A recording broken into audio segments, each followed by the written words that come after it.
বন্ধু বান্ধৱীসকল লৈ আহিছোঁ আকৌ এটি খবৰ আপোনালোকৰ আগত। ভুৱন বৰাৰ চেনেলত আপোনালোকে এনেকুৱা খবৰ পাই থাকিব আৰু সুন্দৰ সুন্দৰ গান আপোনালোকে শুনা পাই থাকিব।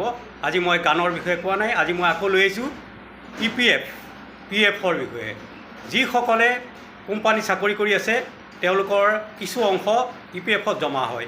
এতিয়া EPF-ত জমা হোৱাত এতিয়া এটা ভাল সৰল উপায় আহি গ'ল। আপোনালোকৰ 5টা আপোনালোকৰ আপডেট কৰিছে। সেই 5টা আপডেটনো কি কি আৰু সেই আপডেটৰ কাৰণে আপোনাৰ কি লাভ হ'ব, আহকচোন এটা এটাকৈ আৰম্ভ কৰোঁ।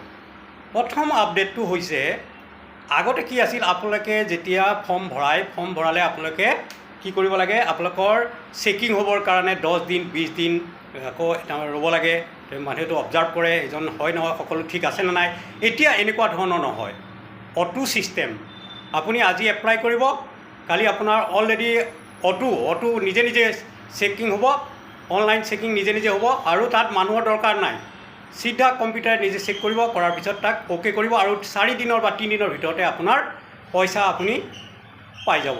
আপোনাৰ ছোৱালীৰ বিয়া দিবলৈ হ'ল, আপোনাৰ কিবা ঘৰ বনাব বা আপুনি কিবা চিকিৎসাৰ কাৰণে আপোনাক পইচা লাগে, আপুনি সহজতে উলিয়াব পাৰিব। দ্বিতীয় নিয়মটো কি হ'ল, আপোনাৰ আগতে কি ছিষ্টেম আছিল, আপুনি যদি কিবা এটা ৰিপৰ্ট লিখাব লগা হয়, আপুনি খেতিও আপোনাৰ য'ত আছে EPF যিখিনি জেগাত আছে তাতহে আপুনি কৰিব পাৰিছিল। এতিয়া এনেকুৱা ধৰণৰ নহয়, আপুনি অল ইণ্ডিয়া যিকোনো অফিচতে গৈ আপোনাৰ যি প্ৰব্লেম আছে, যি সমস্যা আপুনি তাৰ বিষয়ে তাত জনাব পাৰিব।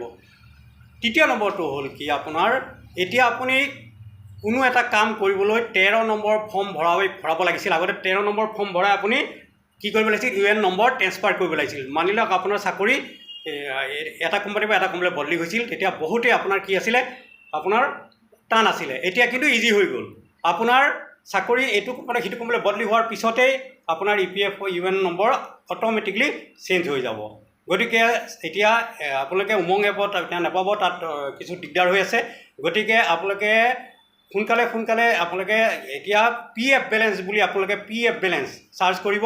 চাৰ্চ কৰাৰ পিছত চাব আপোনাৰ পাছবুক আপোনালোকে ডাউনলোড কৰিব পাৰিব। উমং এপছত বৰ্তমান আপোনালোকৰ চলি আছে মাইগ্ৰেশ্যন চলি আছে, সেইকাৰণে সেইটো আপোনালোকক বন্ধ দেখাব।